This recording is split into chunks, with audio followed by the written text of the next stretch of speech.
Hello viewers, welcome back to my channel. आज हम लाए हैं आपके लिए एक बहुत ही शानदार मूवी, तो तैयार हो जाइए।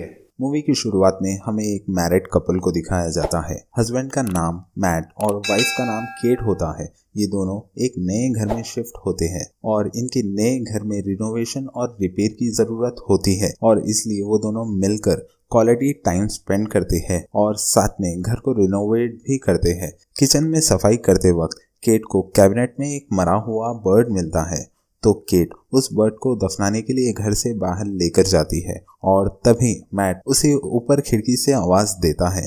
केट उसे देखने के लिए पलटती है और फिर उस परिंदे को देखती है, तब वहां पर कुछ नहीं होता। घर की सफाई करते वक्त मैट को दीवार पर एक अजीब सी चीज दिखती है, जिसे देखने के लिए मैट दीवार का वॉलपेपर फाड़ देता है। उस वॉलपेपर के पीछे एक की होल वाला अजीब सा दरवाजा दिखाई देता है और उस दरवाजे को खोलने के लिए उस कबर्ड में से दरवाजे की चाबी को ढूंढने लगता है। मैट को कबर्ड में से उस दरवाजे की चाबी मिल जाती है और फिर वो केट को बुलाता है और फिर दोनों इस दरवाजे को खोलकर अंदर जाते हैं और उसी वक्त हॉल की सारी लाइटें ब्लिंक होने लगती है।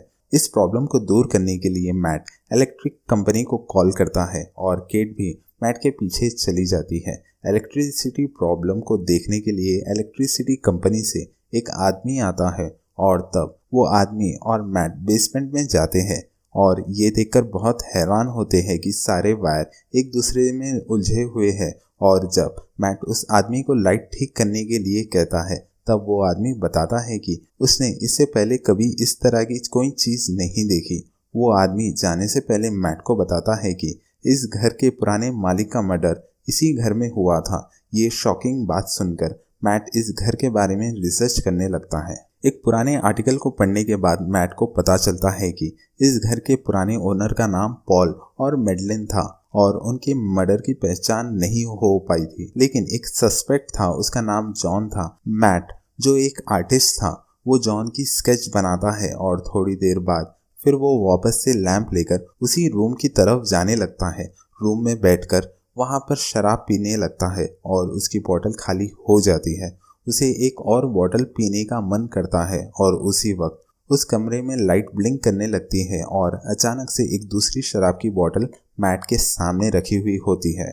ये देखकर मैट पहले तो बहुत हैरान हो जाता है, फिर वो बाद में सोचने लगता है कि शायद ये रूम किसी भी इच्छा को पूरी कर सकता है। लाइट के ब्लिंक होने की आवाज सुनकर केट की नींद खुल जाती है और फिर वो मैट को ढूंढते हुए उसी मिस्टीरियस रूम की तरफ आ जाती है और वो रूम में जाकर देखती है कि वो रूम नई चीजों से भरा हुआ है और इन सब के बीच मैट बहुत खुश दिखाई दे रहा था। मैट केट को वैन गॉग की मशहूर पेंटिंग दिखाते हुए कहता है कि ये रूम किसी भी विश को पूरी कर सकता है, लेकिन केट इस बात को मैट का मजाक समझकर हंसी में उड़ा देती है। लेकिन फिर मैट के बहुत कहने पर वो इस चीज को चेक करने के लिए $1000 की विश करती है। केट के मांगे हुए पैसों को मैट पूरे रूम में ढूंढता है और फिर उस रूम में पैसे मिल जाते हैं। फिर भी केट को पूरी तरह से यकीन नहीं होता। वो दोबारा से $1 मिलियन की विश करती है और पहले की तरह उन्हें इस बार भी $1 मिलियन मिल जाते हैं और वो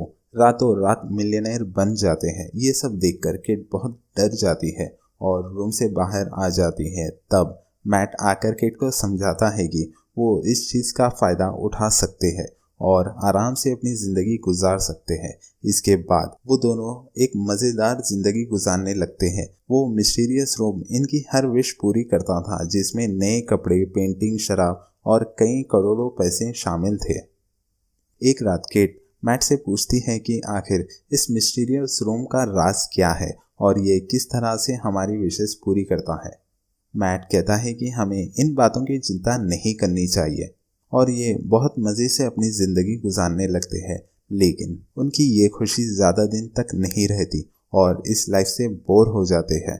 अब केट को अपनी कमी खलने लगती है और वो बहुत सैड रहने लगती है। तब मैट केट को एक बच्चे का झूला गिफ्ट करता है। ये देखकर केट कुछ ज्यादा ही अपसेट होकर घर से बाहर निकल जाती है, क्योंकि इससे पहले केट के 2 मिसकैरेज हो चुके थे।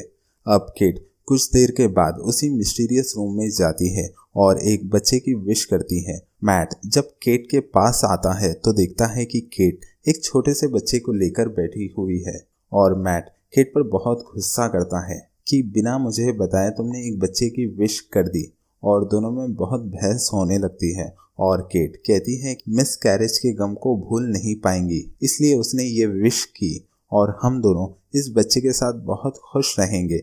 लेकिन मैट को ये बात अच्छी नहीं लगती और वो इसे वापस रूम में लेकर जाकर इसे गायब होने की विश करने को कहता है।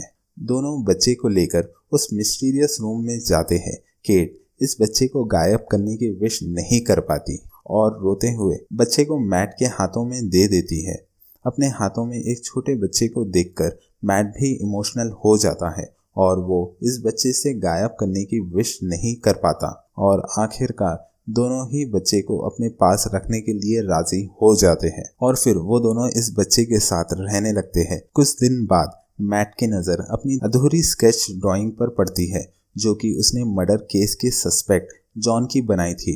उस स्केच को देखकर मैट दोबारा से इस घर के ओनर की रिसर्च करने लगता है और फिर उसे पता चलता है कि जॉन अभी भी जिंदा है और वो किसी मेंटल हॉस्पिटल में है।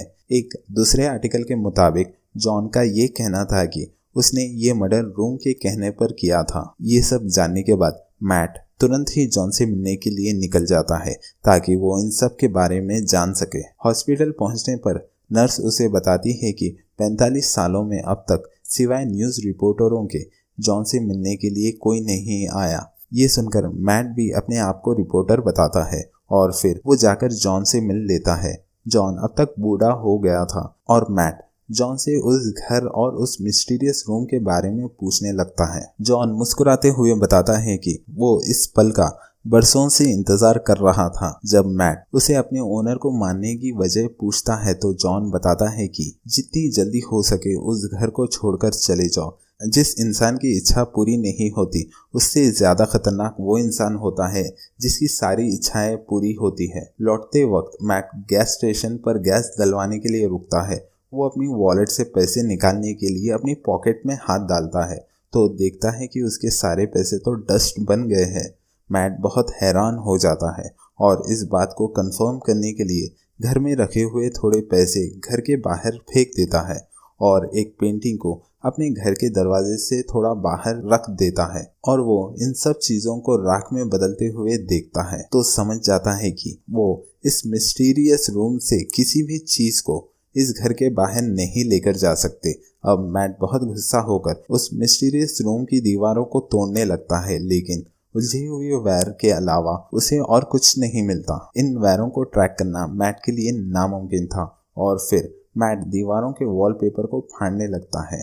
उसे एक दीवार पर इस घर का मैप मिलता है और उस मैप उन सारे वायरों का मेन कनेक्शन दिखता है और उसी वक्त केट बच्चे को अपने हाथ में लिए घर से बाहर निकल रही होती है और मैट केट को बच्चे को बाहर लेकर जाने से रोक देता है और कहता है कि बच्चे को घर से बाहर लेकर जाना सेफ नहीं होगा। बच्चे को घर से बाहर लेकर जाता है लेकिन कुछ ही सेकंड्स में वो बच्चा बड़ा हो जाता है और दोनों देखते हैं कि वो बच्चा अब बड़ा हो गया है।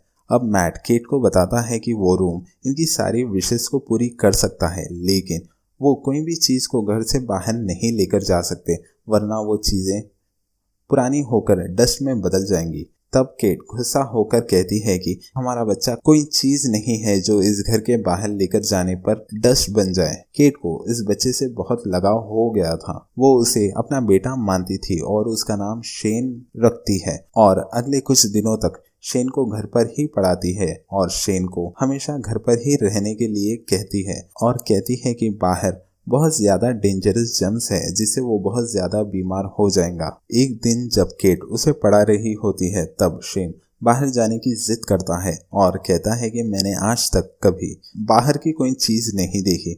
उसे घर के अंदर सिर्फ दीवारें देखना अच्छा नहीं लगता लेकिन केट शेन की सेफ्टी के लिए उसे घर से बाहर नहीं जाने दे सकती। इसलिए केट हमेशा घर में अंदर आने और घर से बाहर जाने के बाद गेट पर ताला लगा दिया करती थी ताकि शेन गलती से भी घर के बाहर ना जा सके।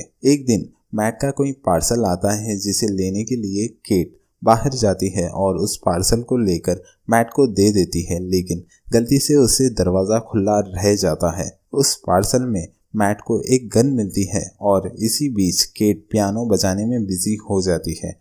मौका पाकर शेन घर से बाहर जाने के लिए मेन डोर की तरफ जाता है और अपना हाथ डोर से बाहर निकालकर ताज़ी हवा को महसूस करने लगता है और तभी केट वहां जाती है और अपने बेटे को अंदर लेकर उसे गले से लगा लेती है। सही सलामत देखकर केट को राहत मिलती है। फिर मैट और केट शेन को घर के बाहर जाने से रोकने के लिए पूरे घर में खिड़कियों पर लकड़ियां लगा देते हैं। एक रात जब केट की आंख खुलती है तो वो देखती है कि शेन उसके पास खड़ा है और वो उसके साथ सोने के लिए उसकी परमिशन मांगता है और कहता है कि वो हमेशा उसके साथ रहना चाहता है। ये सुनकर केट बहुत खुश हो जाती है और उसे गले से लगा लेती है।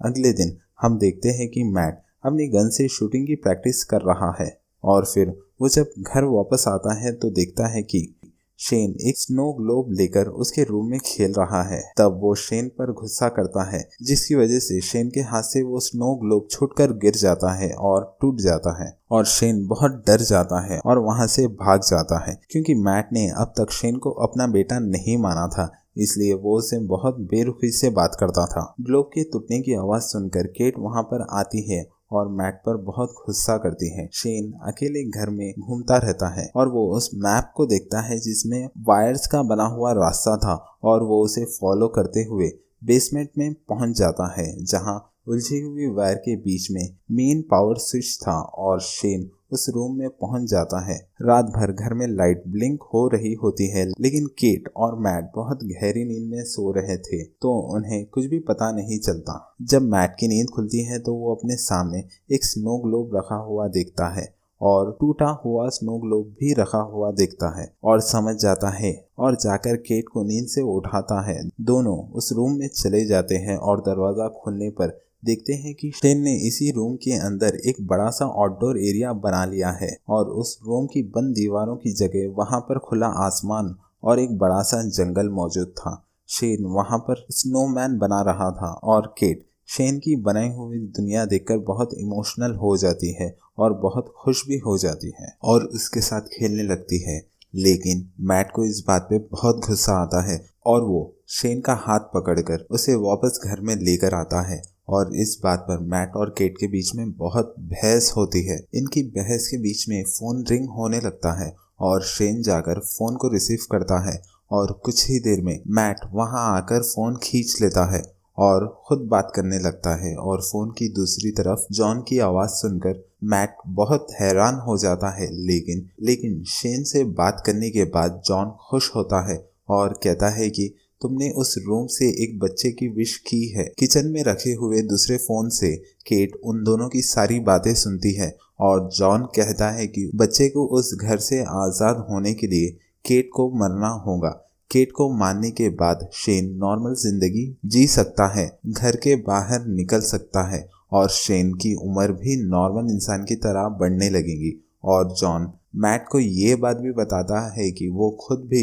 इसी रूम का दिया हुआ बच्चा था। उसकी माँ ने उसके डैड को मार दिया था और जॉन को बड़ा करके खुद को मारने के लिए कहा था। और जॉन कहता है कि मैट के पास अब सिर्फ दो ऑप्शन है, या तो वो शेन को मारकर केट को बचा सकता है या केट को मारकर शेन को बचा सकता है। ये सारी बातें सुनकर केट बहुत दुखी हो जाती है और वो घर छोड़कर चली जाती है और वो अपनी कार का एक्सीडेंट करके खुद को मारना चाहती थी लेकिन वो ऐसा नहीं कर पाती। दूसरी तरफ मैट का बिहेवियर शेन की तरफ बहुत बुरा हो जाता है और वो उस पर बहुत गुस्सा करने लगता है और बहुत सारी चीज़ें फेंकने लगता है और पूरा स्टूडियो भी तहस नहस कर देता है। और कुछ देर बाद शांत होकर शेन के लिए डिनर बनाता है और डिनर टेबल पर दोनों बैठे हुए होते हैं। तब शेन मैट से बहुत सारे सवाल करने लगता है और इन सवालों से परेशान होकर मैट उस पर बहुत गुस्सा होता है। बताता है कि वो उनका असली बेटा नहीं है और गुस्से में आकर शेन को फ्रंट डोर से निकाल देता है और शेन डर के वापस घर के अंदर आ जाता है। कुछ देर बाद मैट को अपनी गलती का एहसास होता है और फिर वो शेन से जाकर बात करता है और अपने बिहेवियर के लिए उससे माफ़ी मांगता है। तब शेन उसे एक कहानी सुनाने के लिए कहता है। मैट कहानी सुनाता है और फिर दोनों सो जाते हैं और तभी केट वहां आती है और इन दोनों को सोता हुआ देखकर बहुत खुश होती है। और उस रात केट और मैट इंटीमेट होते हैं जिसे शेन छुपकर देख रहा होता है। मैट और केट सोने के बाद शेन छुपके से फ्रंट डोर की चाबी को चुरा लेता है और अगले दिन केट और मैट फ्रंट डोर को खुला हुआ देखकर समझ जाते हैं कि शेन शायद बाहर गया होगा। तभी घर के एक अलग हिस्से में शेन को देखकर बहुत हैरान हो जाते हैं। शेन अब जवान हो चुका था लेकिन उसका दिमाग अभी भी बच्चों जैसा था। वो उन दोनों की तरफ गन पॉइंट करके उन्हें धमकाने लगता है। केट शेन को समझाने लगती है और मौका देखकर मैट उस पर हमला कर देता है और इन दोनों की लड़ाई होने लगती है और लड़ाई के बीच केट गिरकर बेहोश हो जाती है। कुछ देर बाद मैट केट को कहता है कि शेन को गोली लग गई और वो मर गया और केट रोते हुए घर से बाहर निकल जाती है। लेकिन मैट उसे तसल्ली देते हुए घर के अंदर लेकर आ जाता है लेकिन केट बहुत उदास होने लगती है। अब हमें दिखाया जाता है कि दूसरे रूम में जहां पर शेन और मैट की लड़ाई हुई थी वहां पर मैट को होश आ जाता है और वो पूरे घर में केट को ढूंढने लगता है और फिर लाइट को ब्लिंक होते हुए देखकर वो डरते हुए रूम की तरफ जाता है और केट को बिल्कुल भी पता नहीं होता कि उसके साथ जो बैठा हुआ है वो मैट नहीं है बल्कि शेन है। पर जल्द ही केट को पता चल जाता है कि वो मैट नहीं बल्कि शेन है।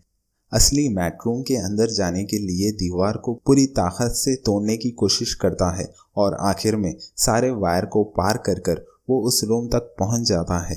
अब वो देखता है कि वो रूम में एक बहुत बड़ा जंगल बना हुआ है जहां पर बहुत सारे पेड़ हैं।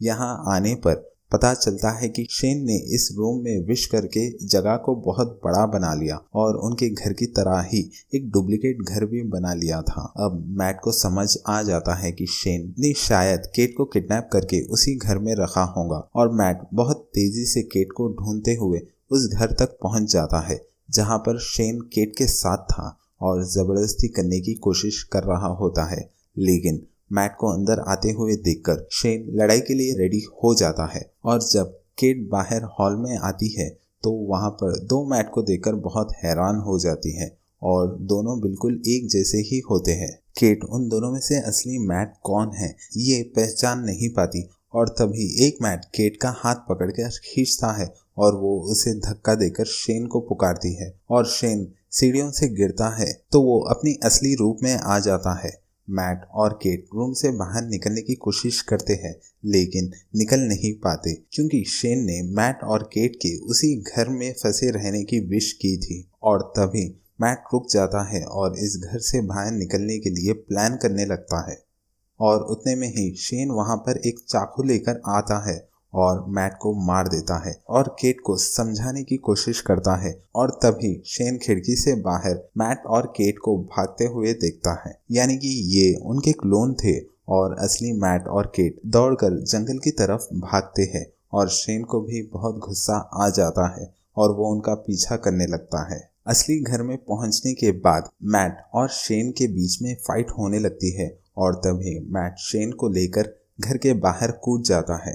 अपनी जान को खतरे में देखकर शेन बहुत घबरा जाता है और घर के अंदर आने की कोशिश करता है लेकिन उसके घर के अंदर आने से पहले ही केट घर का दरवाजा बंद कर देती है। शेन केट को मम्मी कहकर पुकारता है और केट घर के अंदर से ही शेन को बूढ़ा होता हुआ देखती है और उसकी बॉडी गलने लगती है और फिर वो डस्ट में बदल जाता है। शेन की इतनी गलतियों के बावजूद भी केट उसकी राख को अपने हाथ में पकड़कर रोने लगती है क्योंकि केट ने उसे अपना बेटा माना था। और फिर दिखाया जाता है कि मैट और केट एक छोटे से घर में है और सुकून से रहने लगते हैं और डरते हुए केट अपना प्रेगनेंसी टेस्ट करती है और रिपोर्ट पॉजिटिव आती है और अब वो बहुत उलझन में फंस जाती है क्योंकि उसे पता नहीं होता कि ये बच्चा मैट का है या शेन का। और उसी वक्त वहां पर लाइट ब्लिंक करने लगती है और बस यहीं पर ये फिल्म एंड हो जाती है। तो दोस्तों आपको ये मूवी कैसी लगी कमेंट्स में ज़रूर बताना। तो मिलते हैं आपसे अगली वीडियो में, जब तक के लिए बाय।